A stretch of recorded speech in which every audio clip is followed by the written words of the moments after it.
காக்கா பற்றி சில விசேஷ தகவல்கள். 1. புத்திசாலித்தனத்தில் முன்னணி. காக்காக்கள் உலகின் மிகவும் புத்திசாலி பறவைகளில் ஒன்று. அவை கருவிகளை உருவாக்கி பயன்படுத்தவும், உணவை கிடைக்க வைக்க, புதிர்களை தீர்க்கவும் தெரியும். 2. அற்புத ஞாபகம். காக்காக்கள் மனிதர்களின் முகங்களை அடையாளம் கண்டு, அவர்கள் நடத்தியது நல்லதா கெட்டதா என்பதை நினைவில் வைத்துக் கொள்ளும் திறனுடையவை. 3. சமூக பறவைகள். காக்காக்கள் பெரும்பாலும் குழுக்களாக வாழ்கின்றன. அவற்றின் சமூக முறை மிகவும் முறையானது.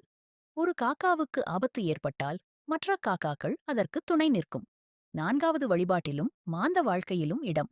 தமிழ் கலாச்சாரத்திலும் இந்து மதத்திலும் காக்கா முன்னோர்களின் ஆவியாக கருதப்படுகிறது. பித்ருதர்ப்பணத்தின் போது உணவு வழங்கப்படும் போது காக்கா வந்து சாப்பிடுவது ஒரு நல்ல அறிகுறியாக பார்க்கப்படுகிறது. 5. சுற்றுச்சூழல் பாதுகாவலர். காக்காக்கள் கழிவுகளை சாப்பிட்டு சுற்றுச்சூழலை சுத்தமாக வைத்திருக்கின்றன. அவை இயற்கையின் சுத்திகரிப்பு ஊழியர்கள் என்று கூறலாம். 6. உலகளாவிய பரவல். காக்காக்கள் மொத்தம் 40 இனங்களாக உலகின் பல பகுதிகளில் காணப்படுகின்றன. காக்காவை அடுத்த முறை பார்க்கும்போது அதன் புத்திசாலித்தனத்தையும் சூழலுக்கான பங்களிப்பையும் நினைவில் கொள்ளுங்கள்.